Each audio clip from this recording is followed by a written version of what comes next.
वेद स्वाध्याय में आप सभी धर्म प्रेमी सज्जनों का स्वागत है। प्राचीन ऋषि संस्कृति से वेदों की यह श्रेष्ठ परंपरा चली आ रही, जिन उपदेशों से मनुष्य अपने जीवन में पाता है अपने जीवन की समस्त समस्याओं का समाधान। आज समस्त जगत दुख से त्रस्त है। सभी प्राणी सुख की चाहना, सुख की ओर अग्रसर हो रहे हैं। सभी चाहते हैं अपने जीवन में सुख। सब बृहत को प्राप्त करना चाहते हैं। जो ब्रह्म है, जो बृहत है, जो बड़ा है, उसे सब प्राप्त करना चाहते हैं। माना आज के युग में विज्ञान आशातीत उन्नति किया हुआ है, मनुष्य तृप्त नहीं है, उससे मनुष्य सुखी नहीं है। पुनरपि इसका सबसे बड़ा कारण क्या हो सकता है? यदि इन बिंदुओं पर हम विचार करें कि मनुष्य अपने मूल से कट गया है, मनुष्य अपने मूल को छोड़ दिया है, अपने मूल से पृथक हो चुका है। मनुष्य का मूल क्या है?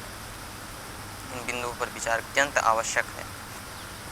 मनुष्य जैसे वृक्ष यदि मूल से पृथक हो जाता है तो उसका कोई अस्तित्व नहीं रहता, वह सूख जाता है।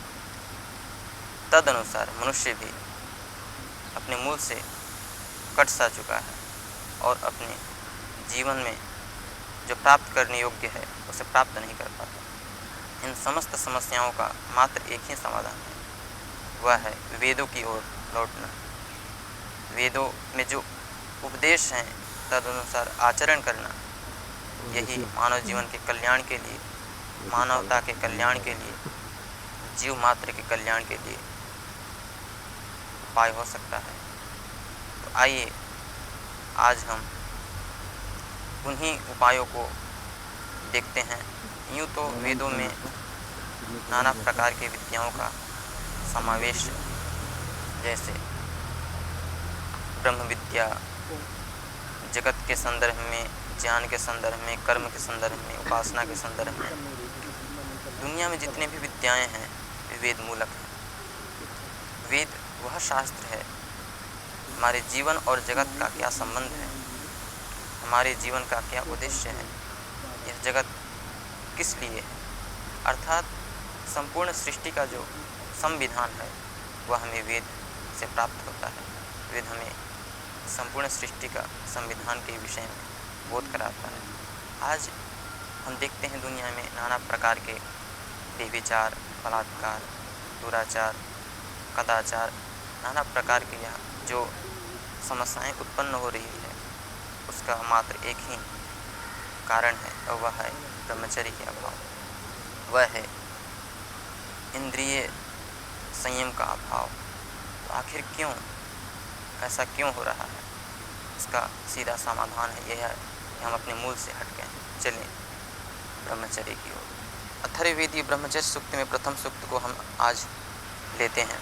ब्रह्मचारिष्णश्चरति रोदसी उभे तस्मिन् देवाः सम्मनसो भवन्ति स दाधार पृथ्वीं दिवं च स आचार्यं तपसा पिबति। ब्रह्मचारी का अर्थ वह इतना ही जानता है कि अविवाहित रहना। यह उसका एक बहुत ही स्थूल अर्थ है। यदि ब्रह्मचर्य की व्याख्या हम करें तो ब्रह्म का अर्थ होता है वेद। ब्रह्म वेदस् तद अध्ययनार्थम यद व्रतम तच्चरति ब्रह्मचारी। अर्थात ब्रह्म अर्थात वेद, जो वेद का अध्ययन करने वाला भी ब्रह्मचारी होता है। वेद का अध्ययन करने योग्य जो लोग हैं, जो वेद के अध्ययन करने के लिए व्रत धारण किया है, वह ब्रह्म है। तच्चरति ब्रह्मचारी अर्थात वेदानुकूल आचरण करता है। जो श्रुति अनुकूल आचरण करता है, वेदा अनुकूल आचरण करता है, वह ब्रह्मचारी कहलाता है। प्रथम सूक्त में ही बताया कि ब्रह्मचारिष्णश्चरति, ब्रह्मचारी जो होता है वह इष्णश्चरति, उस ब्रह्म की खोज करता हुआ वह निरंतर अव्याहत गति से आगे निरंतर बढ़ते चला जाता है। वह मारा फिरता है। जब तक उसे ब्रह्म की प्राप्ति नहीं हो जाती तब तक वह चैन से नहीं बैठता, अभी तो निरंतर अपने पथ पर, अपने लक्ष्य की ओर आगे बढ़ते जाता है। ब्रह्मचारी स्नान सरति ब्रह्म, उस ईश की, उस परमपिता परमेश्वर की जो सर्वज्ञ है, जो भूमा है, उसकी खोज करता हुआ निरंतर आगे बढ़ता है, वही रोदसी। यहाँ पे रोदसी का अर्थ है द्यावा पृथ्वी। एक वैदिक कोश है जिसमें उभे रोदसी, रोदसी अर्थात द्यावा पृथ्वी। निघंटु वैदिक कोश में द्यावा पृथ्वी के 24 नाम बताएं, जिसमें रोदसी भी एक नाम बताया। तो वह ब्रह्मचारी ब्रह्म की आराधना करते हुए, ब्रह्म की खोज करते हुए, ब्रह्म की अन्वेषण करते हुए इस संपूर्ण द्यावा पृथ्वी में अव्याहत गति से निरंतर विचरण करता है। ब्रह्मचारी स्नान सरति रोदसी उहे तस्मिन् देवाः सम्मनसो भवन्ति। वह ब्रह्मचारी तस्मिन् देवाः सम्मनसो भवन्ति, जो ब्रह्मचारी ब्रह्म की खोज के लिए निकल पड़ा, उस ब्रह्मचारी के पीछे देव भी पीछे पीछे चलते हैं। अर्थात देव सम्मनस होकर, समान मन वाला होकर उसके पीछे पीछे अनुकूल आचरण करते हैं, उनका अनुसरण करते हैं। तस्मिन् देवाः सम्मनसो भवन्ति सा दाधार पृथ्वीं दिवं च। और कौन सा देव उसके पीछे चलते हैं? देव, देव कहते किससे हैं? देव की निरुक्ति यास्काचार्य करते हैं कि देवः कस्मात्, अर्थात देव को देव क्यों कहते हैं? जो निरंतर हमें अपने ज्ञान कर्म स्वभाव से हमें निरंतर शिक्षा देते ही जा रहे हैं, वह देव है। दीपनाद्वा, जो अपने प्रकाश से निरंतर हमें प्रकाशित कर रहे हैं, जो दिव स्थानीय है। दानाद्वा दीपनाद्वा द्योतनाद्वा दिव स्थानो भवति दिवा, जो दिव स्थानीय है, सूर्य आदि चंद्र आदि लोग, वह निरंतर हमें अपने प्रकाश से प्रकाशित कर रहे हैं। वह देव ब्रह्मचारी के समान मन वाले हो जाते हैं, अनुकूल आचरण करते हैं। मंत्र के उत्तरार्ध में बताया कि स दाधार पृथ्वी दिवम च, वह पृथ्वी लोक और दिवलोक को दाधार धारण करता है। स आचार्यम तपसा पिबर्ति, यहाँ पे पृथ्वी लोक अर्थात स्थूल शरीर, जब वह मन प्राण स्थूल शरीर को वश में कर लेता है, तो वह यह बाह्य जगत उसके समक्ष अपने आप वशीभूत हो जाता है। वह इस संपूर्ण ब्रह्मांड में अपना आधिपत्य स्थापित कर लेता है।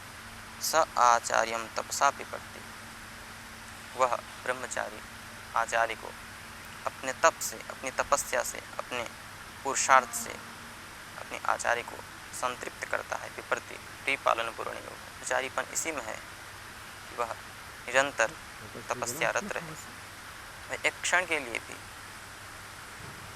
बेहोश आरामदायक जीवन न जिए, निरंतर पुरुषार्थ करे।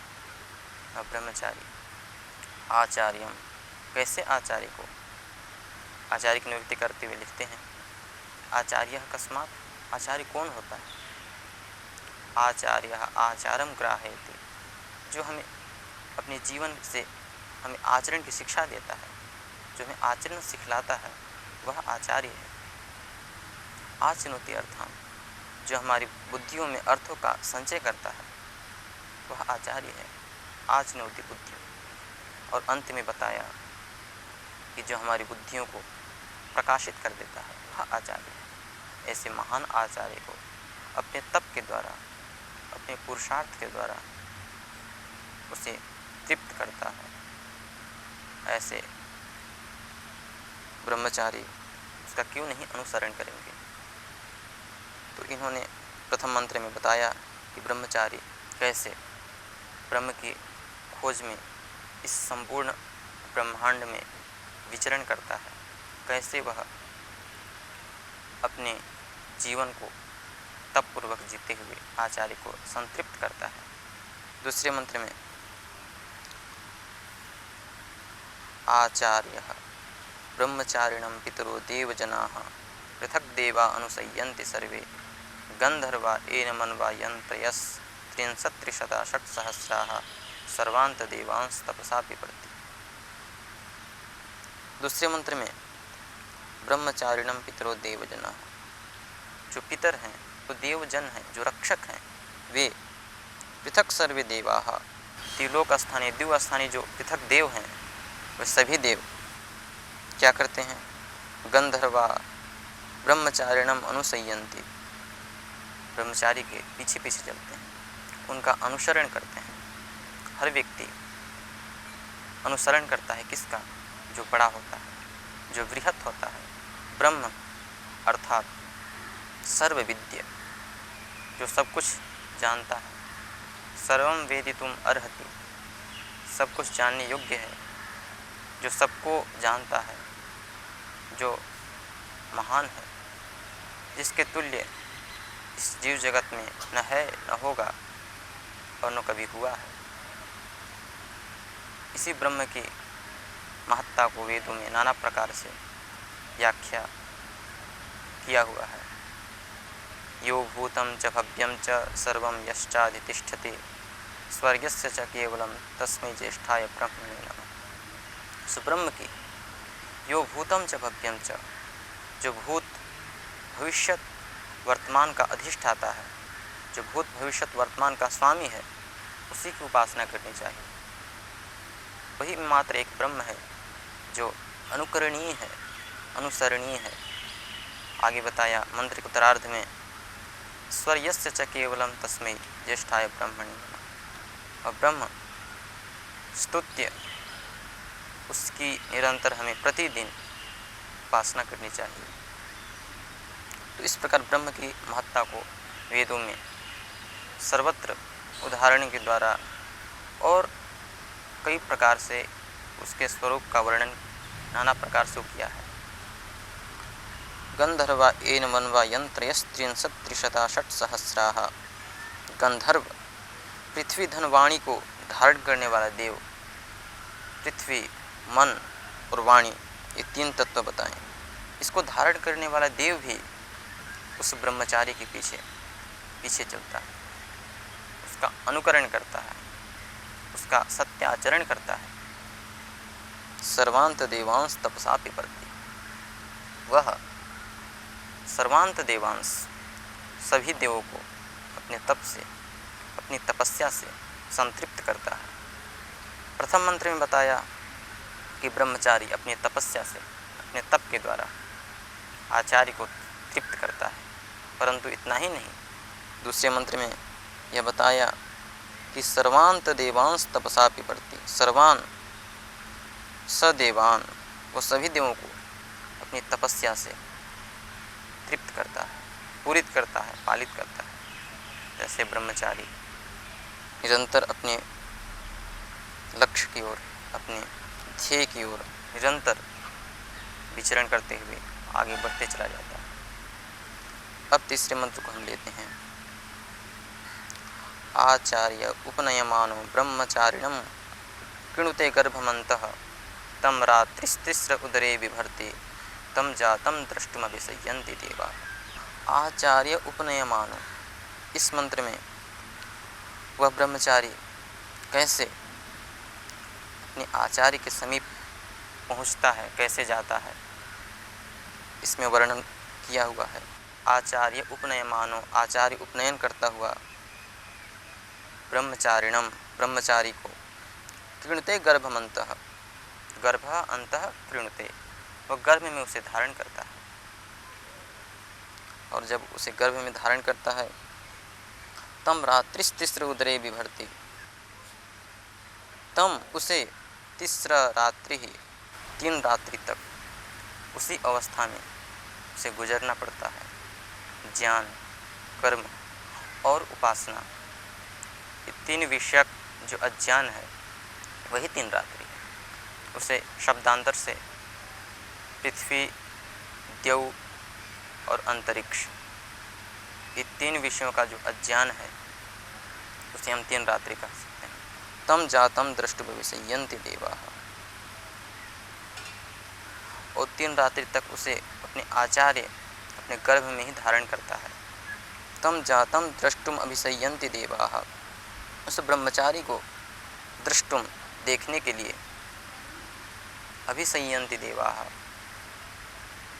सामान्य जन तो क्या, देव भी उसे देखने के लिए लालायित रहते हैं। उस ब्रह्मचारी के अंदर इतना ओज, तेज, इतनी सौम्यता, इतनी प्रखरता होती है, उसे देखने के लिए देव भी लालायित रहते हैं।